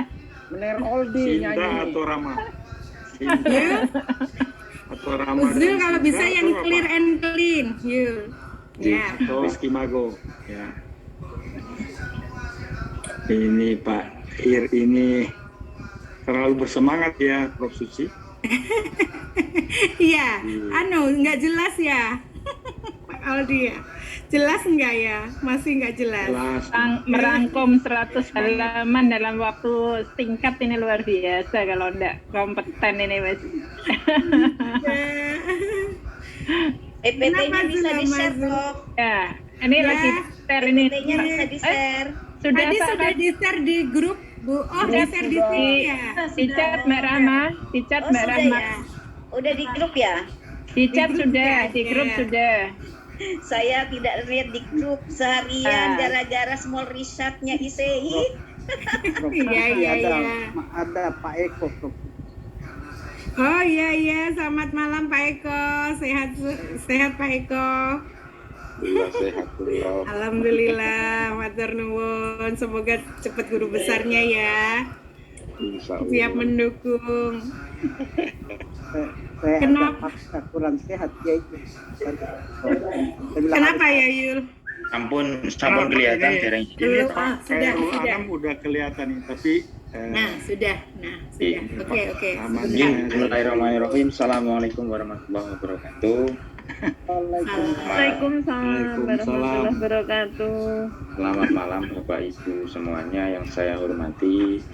Mohon izin untuk sedikit sharing terkait bagaimana kita mengecek clear and clean dalam jurnal yang akan kita tuju untuk publikasi artikel kita. Jadi tadi sudah disampaikan oleh Prof. Suci bagaimana kita itu harus strategi kita ketika mau publish artikel terutama di jurnal internasional bereputasi. Walaupun sudah dikatakan jurnal internasional bereputasi, namun tidak menjamin bahwa jurnal tersebut akan selalu konsisten terindeks Scopus, karena memang seperti yang kita ketahui beberapa negara memang money oriented sehingga mereka banyak menciptakan jurnal-jurnal predator yang harus kita hindari. Nah, namun sebelumnya yang harus diperhatikan terlebih dahulu adalah ketika kita mau mempublish jurnal memang ada dua indikator Bapak Ibu yang berhubungan dengan PAK, yaitu di mana yang pertama adalah nilai impact factor dan yang kedua adalah nilai SJR. Nah, untuk yang keduanya sebetulnya tidak beda jauh Bapak Ibu. Jadi kalau SJR itu kan memang bagaimana tingkat citasi dalam jurnal yang terbit di Scopus, sedangkan jurnal impact factor itu biasanya memang identik dengan yang diterbitkan di WOS. Nah, oleh karena itu nanti akan saya tunjukkan satu persatu terkait bagaimana jurnal yang bagaimana melihat SCR ataupun impact factor dari jurnal. Nah, untuk yang pertama, untuk mengecek clear and clear dalam jurnal, itu yang pertama adalah sebetulnya kita bisa ngecek langsung dan kita bisa memprediksi jurnal tersebut itu akan discontinue atau tidak. Nah, jadi untuk melihat bagaimana jurnal tersebut nantinya discontinue atau tidak, kita sebetulnya bisa masuk di website Scopusnya langsung. Nah, ini saya share untuk yang website Scopus. Jadi di Scopus ini kita bisa melihat jurnal tersebut potensial terdiscontinue atau enggak itu dengan cara pertama kita masukkan judul jurnalnya di menu source itu. Contohnya di sini ada salah satu jurnal yang sudah discontinue. Ini saya contohkan yang ISJ JSTR yang tadi dikatakan Prof. Suci. Kita bisa melihat di sini. Jadi di Scopus nanti akan terlihat. Memang Scopus yang memberikan fasilitas terbit cepat dan biaya murah itu sangat menggiurkan Bapak Ibu. Tetapi hal tersebut akan merugikan kita di kemudian hari karena memang ketika saat kita mau gunakan delalah sudah discontinue itu kan sangat merugikan. Nah, ini JSTR. Ketika saya klik di sini sudah terlihat nih Scopus coverage year-nya ini dari 2018 sampai 2020. Artinya jurnal ini hanya terindeks di Scopus itu kurang lebih waktunya hanya 4 tahun. Nah, kalau kita lihat di sini clear and clear yang dikatakan Prof. Susi tersebut terutama dengan rasionalitas keberkalaan terbitnya itu bisa kita lihat di menu Scopus content coverage di sini. Nah, di sini Bapak Ibu, yang ingin saya jelaskan detailnya adalah di bagian Scopus Content Coverage. Kalau kita lihat di sini, dokumen publish di 2018, awalnya 414. Ini dalam 1 tahun 414 dokumen. Jadi bisa dikatakan sehari itu lebih dari 1 artikel yang terbit, kalau dirata-rata dalam 1 tahun. Padahal, kalau kita lihat rasionalitas terbitan artikel ilmiah secara berkala, itu kan biasanya setahun hanya berapa artikel. Itu yang bagus, karena kan memang dari proses submit sampai review, kemudian sampai publish itu membutuhkan waktu. Nah, kalau 1 hari 1 artikel, kemudian editornya kerjanya seperti apa, reviewernya juga. Nah, ini sebetulnya sudah mencurigakan Bapak Ibu, ketika di 2019 kenaikannya sangat signifikan dari 400 menjadi 3.128 dokumen. Nah, ini sudah sangat mencurigakan lagi. Tinggal kita tunggu sebetulnya di 2019 ini kapan discontinue-nya. Ternyata di tahun 2020 sudah discontinue. Nah, ini yang salah satu contoh jurnal yang sebetulnya sudah diprediksi kapan akan discontinue, Bapak Ibu. Jadi berbeda halnya dengan jurnal yang memiliki potensi yang atau jurnal yang memiliki kualitas bagus. Jadi kalau saya contohkan di sini, contohnya ada, ya saya contohkan biasanya jurnal dari Emerald yang bagus.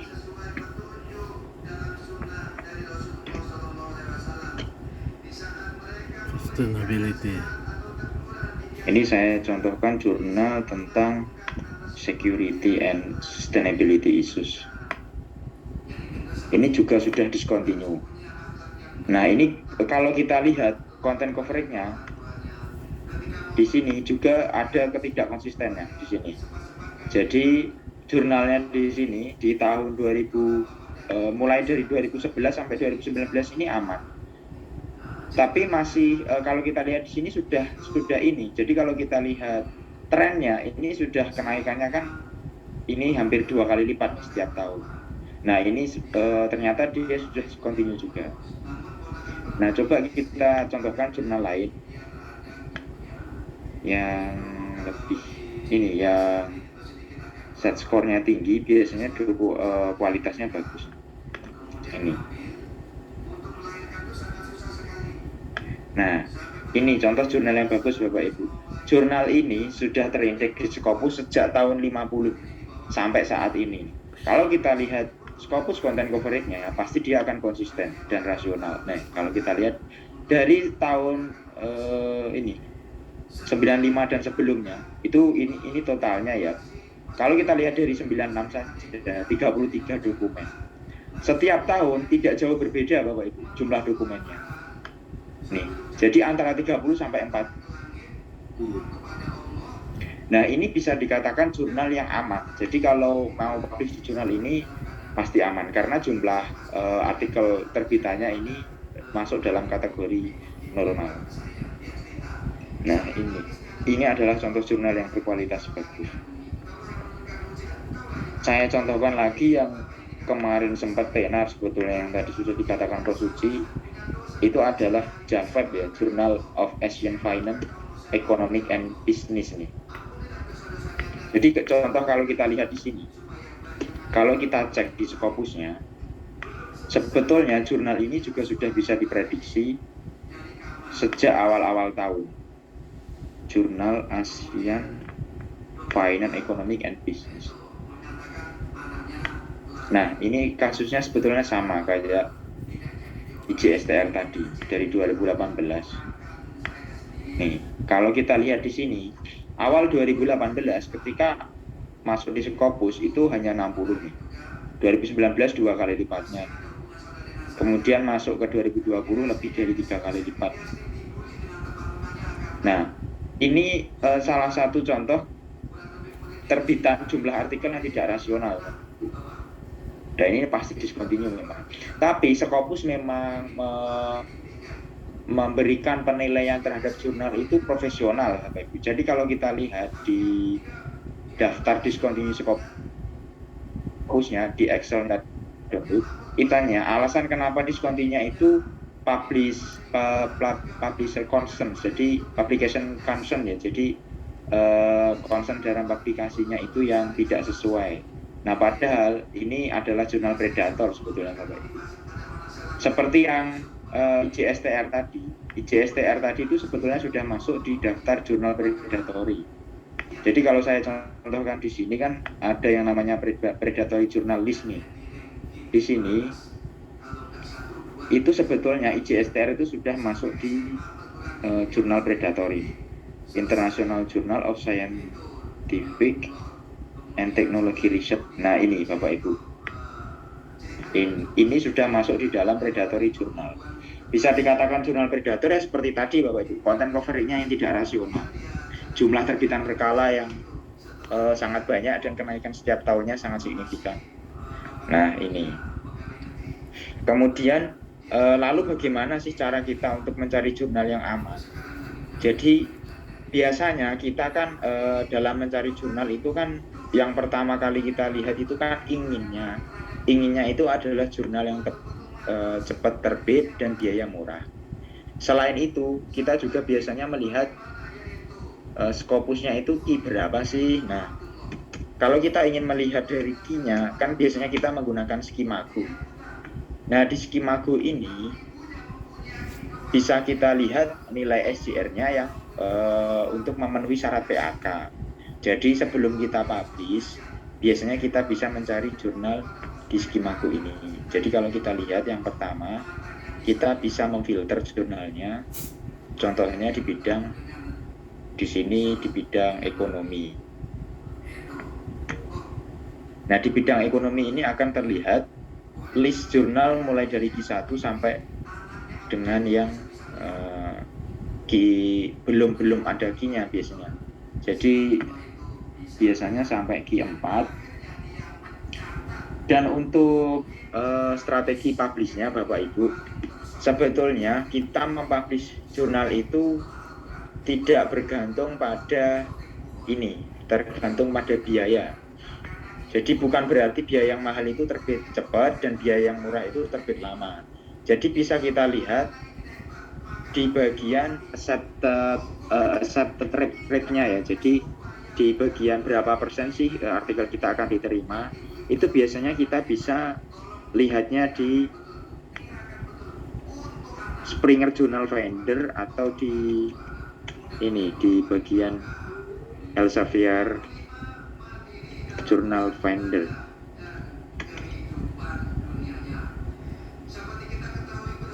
Ini jurnal vendor Elsevier.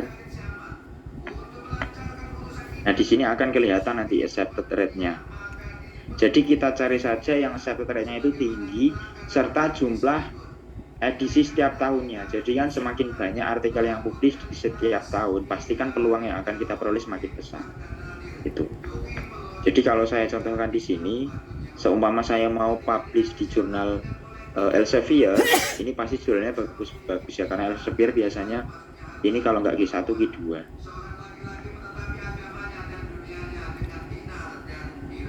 Nah, kalau saya contohkan di sini, saya punya artikel di sini, artikel saya tentang bagaimana dampak pembangunan ekonomi terhadap degradasi lingkungan. Ini saya mau publishkan di jurnal mana? Saya bisa nyari jurnalnya di sini. Kemudian abstraknya kita kopikan di sini.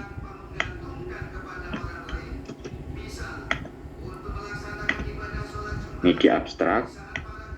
Kemudian kita bisa pilih find jurnalnya. Nah, nanti sistemnya akan merekomendasikan beberapa jurnal yang sesuai dengan artikel kita. Di sini Bapak Ibu. Di sini juga sudah ada JIF-nya, jurnal impact faktornya juga biasanya Bapak Ibu.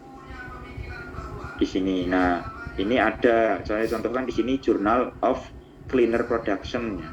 Nah, di sini ada yang saya maksud tadi adalah acceptance rate-nya di sini 18% nih. Time to first edition nih. Jadi keputusan pertama yang akan kita peroleh dalam artikel kita ini sekitar 5 minggu. Time to publication ini sekitar 5 minggu juga. Jadi sebulan sampai 2 bulan itu berarti kita butuh waktu 10 minggu. 10 minggu dari artikel submit sampai dengan publish. JIF-nya nih, impact faktornya tinggi sekali ini Bapak Ibu. Kalau yang diterangkan Prof. Suci tadi untuk loncat jabatan kan JIF-nya kalau di sosial humaniora itu kan butuh 0,8 ya kalau nggak salah, 0,8. Nah di sini impact faktornya ini 9 nih, jadi tinggi sekali. Oh itu WOS ya? Ini biasanya WOS Prof kalau impact faktor. Kalau yang ini SCR ya, kalau Scopus. Ya. J kalau Scopus SCR. Nah, yang menjadi masalahnya di sini, ini lumayan mahal Bapak Ibu. Karena di Elsevier memang mahal-mahal sekali, $3.000 kalikan 14.000 ya, sudah mahal sekali. Mahal sekali. J. Nah, ketika saya scroll lagi, di sini ada rekomendasi jurnal lain nih, Ecological Economic. Di sini impact faktornya lebih rendah nih, 5,389. Acceptance rate-nya juga lebih rendah. Kemudian di bawahnya lagi ini juga masih tinggi impact faktornya. Impact faktornya masih tinggi. Nah, ini yang agak tinggi di sini Bapak Ibu. Acceptance rate-nya 31%. Tapi time to first decision-nya di sini ini sekitar 11 minggu. Jadi 11 minggu keputusan pertama kali, kemudian 11 minggu lagi waktu untuk ini publikasinya, berarti 11 tambah 11 22 minggu, tinggal dibagi 4 berapa bulan. Ini sekitar 6 bulanan, jadi lumayan lama. Nah, itu sebetulnya tergantung pilihan Bapak Ibu sendiri, targetnya mau berapa bulan di sini. Kelebihan di Elsevier memang jurnalnya berkualitas Bapak Ibu, tapi kelemahannya ya di sini, kelemahannya memang biaya mahal. Tapi di sini juga ada yang ini, journal with tanpa biaya nih, no APC nih, no article publish charge nih. Di sini berarti gratis Bapak Ibu. Nah, kalau seumpama ingin melihat berapa sih biaya rata-rata Scopus, itu kita bisa mencari yang namanya ini Bapak Ibu, APC Elsevier. Di sini nanti akan ada listnya, ada list ini artikel publishing charge and subscription price. Ini Elsevier. Di sini nanti akan kita lihat. Nah, di sini download APC price. Kalau kita download, ini di dalamnya akan ada daftarnya nih, jurnal apa, kemudian biayanya berapa. Nah, tapi kalau di Elsevier memang rata-rata mahal. Bentar, ini masih proses. Saya share hasil downloadan tadi.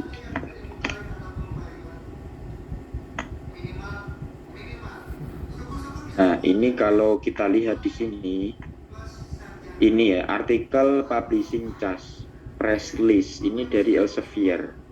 Di sini kalau kita scroll ke paling bawah ini jurnalnya ada sekitar 2.400. Kalau kita lihat dari mata uang USD saja, di sini paling murah sekitar 400-an USD. Lah kalikan 14.000 sudah lumayan mahal, apalagi yang sampai 3.000 USD. 3.000 USD kalikan 14.000 sudah sekitar 42 juta ini. Nah ini memang Elsevier mahal.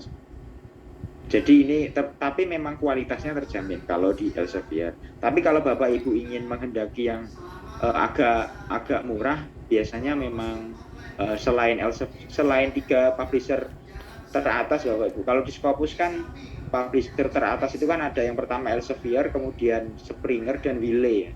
Wiley public publisher itu kan juga termasuk mahal itu. Dihindari 3 itu kalau yang pengen murah. Nah, tapi Emerald itu sebetulnya banyak yang gratis. Cuma kelemahan Emerald memang agak lama Bapak Ibu. Butuh waktu sekitar 6 bulan sampai 1 tahun kalau Emerald. Nah, itu pilihannya.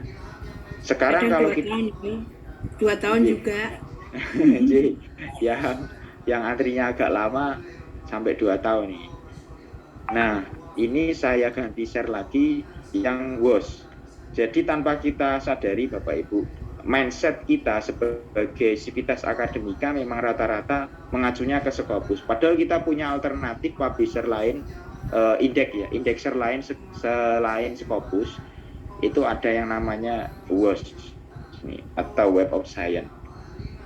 Dan kalau kita lihat di presentasi Prof. Suci tadi kan sudah diklasifikasikan ya. Jadi indexer mana yang masuk dalam nanti yang akan jurnal internasional bereputasi tinggi itu diindeks oleh siapa saja, kemudian sedang apa saja, dan yang rendah apa saja. Nah kalau yang bereputasi tinggi ini kan ada 2 ya, jadi ada Scopus dan WOS. Kemudian yang bereputasi sedang itu ada EBSCO, DOAJ, dan lain sebagainya. Kemudian yang indekser rendah itu kan ada Google Scholar dan lain sebagainya. Nah itu kan juga nanti yang akan mempengaruhi nilai PAK kan di situ. Nah WOS ini sama nilainya dengan Scopus Bapak Ibu, 40 nih, karena masuk dalam internasional bereputasi tinggi. Nah kalau kita lihat di WOS itu kan memang bukan SJR ya, tapi JIF, Journal Impact Factor. Nah, di WOS ini kan kalau kita mau nyari jurnal ini juga gampang seperti Elsevier dan lain sebagainya. Jadi yang pertama kali kita masuk ini di websitenya WOS itu biasanya pakai clarivate.com ya Bapak Ibu. Nah di sini saya contohkan dari awal. Kalau kita mau masuk ke WOS, nah ini Web of Science. Kemudian usahakan Bapak Ibu itu memiliki akun di WOS supaya nanti bisa mengakses lebih jauh. Di sini saya contohkan, saya sudah login di sini. Kalau saya logout, nanti tampilannya akan berbeda. Akses kita akan terbatas Bapak Ibu kalau kita belum memiliki akun. Tapi kalau kita sudah memiliki akun di WOS, itu nanti akan gampang untuk mengakses jurnal. Nah, ini masih loading.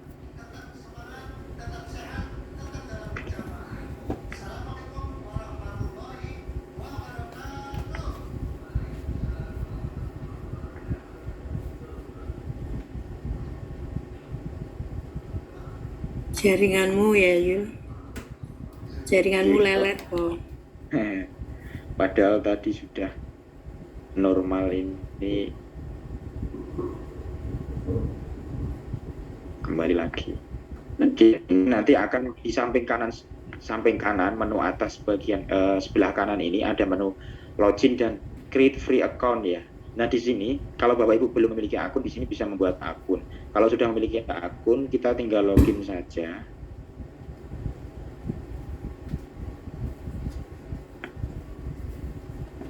Nanti kita akan dibawa ke halaman utama.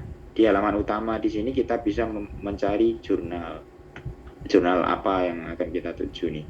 Atau kalau kita sudah memiliki artikel, kita bisa memilih ini manuskrip di sini, kita memasukkan judul dan abstraknya. Saya contohkan artikel saya. Artikel saya yang tadi saya masukkan judulnya dan abstraknya.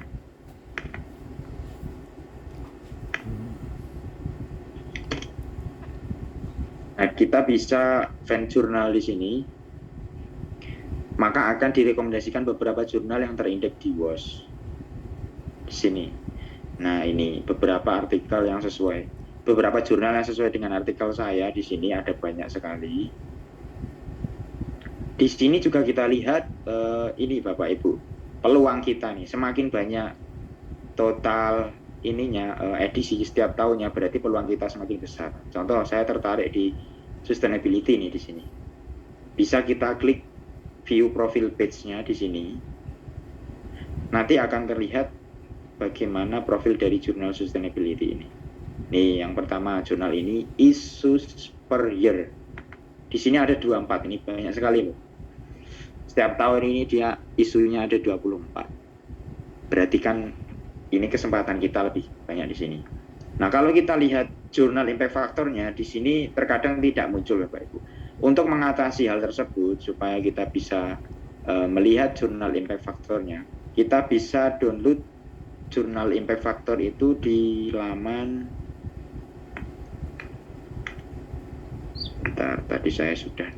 Nah, di sini Bapak Ibu, impactfactorjournal.com. Di sini nanti halaman utamanya seperti ini Bapak Ibu. Nah, jurnal impact factor, impactfactorjournal.com di sini. Kalau kita scroll ke bawah, nanti akan ada halaman download. Akan ada menu downloadnya.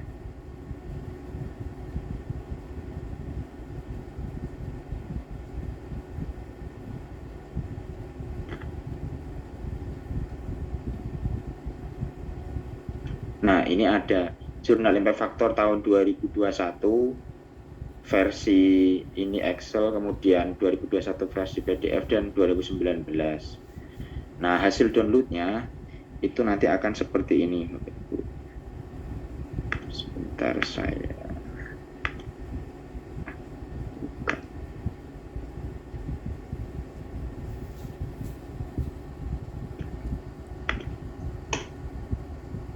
Saya ganti share screen untuk yang hasil download jurnal impact factor.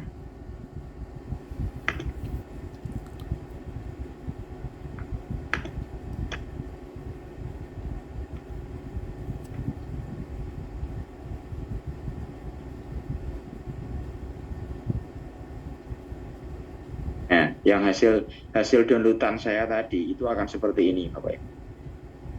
Jadi yang saya kasih warna kuning ini yang warna kuning. Ini warna kuning ini adalah jurnal impact factor-nya. Nah, tadi saya mau publish di artikel di jurnal mana? Kan tadi saya inginnya di sustainability nih. Saya bisa fan di sini jurnal sustainability. Kemudian saya sampai ketemu nih nama jurnalnya sustainability. Nah, ini sustainability di nomor 4352 dan 4353. Nah, di sini jurnal impact factor-nya tinggi sekali ini, 3, nih. Ini sudah melebihi batas minimal kalau mau loncat jabatan. 3,2 di sini. Nah, berarti jurnal ini bisa recommended untuk saya publish artikel saya. Nah, jadi itu terkait dengan jurnal impact factor dan WOS. Kemudian untuk melihat ini Bapak Ibu peluang lain di Scopus. Jadi saya kembalikan lagi di website. Jadi sebetulnya ada peluang cara kita untuk publish artikel di Scopus itu dengan mendownload terlebih dahulu Scopus list ya. Jadi kalau kita lihat di sini di halaman utama Scopus, kalau kita scroll paling bawah kan di sini ada content coverage nih. Nah, di content coverage ini akan ada menu download yang namanya ini, scroll paling ke bawah ini, download the source title list. Ini yang termasuk Scopus discontinued source list di sini.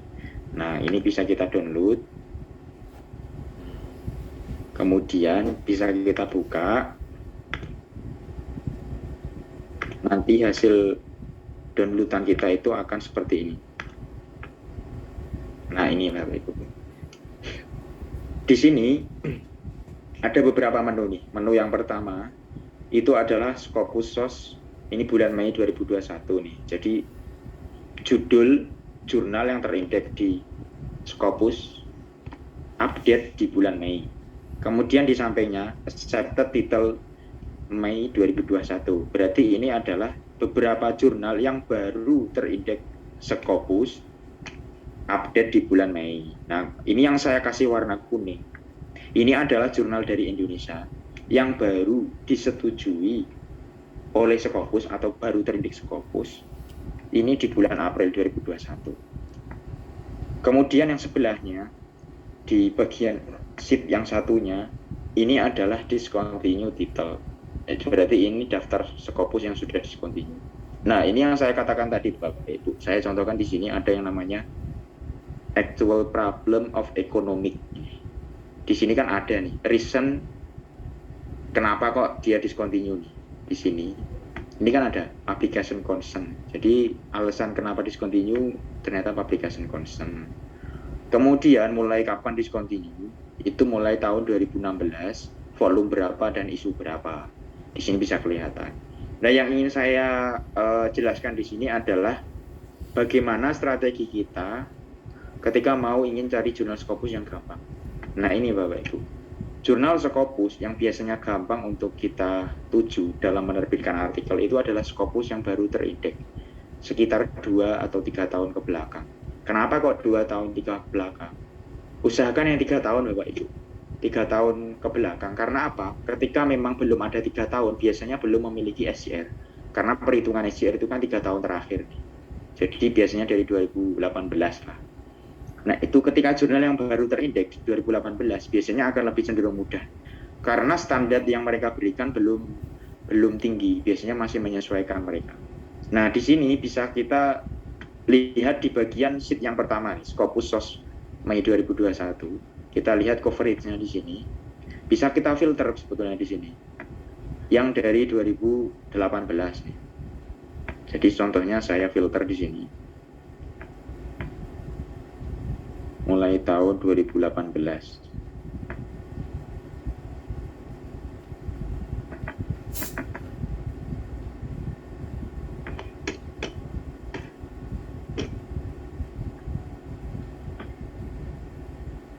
Sampai ongoing ya. Nah, ini akan muncul nanti. Tinggal kita cari aja yang sesuai dengan bidang ilmu kita. Jadi contohnya saya ingin terbit di sini. Ini di jurnal bisnis di sini. Nah, bisa kita lihat di sini nanti. Nanti bisa kita buka saja websitenya. Nah, kalau di sini Advance in Business Related Scientific. Kita tinggal buka websitenya, terus kemudian kita lihat ininya, Bapak Ibu. Coverage konten Scopusnya normal nggak? Rasional nggak? Kalau rasional berarti potensial. Nah, sama ininya, jumlah isu per year-nya. Jadi berapa total publikasi per tahunnya. Semakin banyak berarti peluang artikel kita diterima semakin besar. Itu. Jadi terkait dengan Scopus dan WOS, apalagi dengan SCR dan JIF-nya adalah seperti itu Bapak Ibu. Kemudian tadi juga sudah saya sampaikan bagaimana clear and clean dalam jurnal Scopus. Mungkin itu yang dapat saya sampaikan. Ada kurang. Terima kasih. Sekian, wassalamualaikum warahmatullahi wabarakatuh. Waalaikumsalam. Waalaikumsalam warahmatullahi wabarakatuh. Terima kasih, Mas.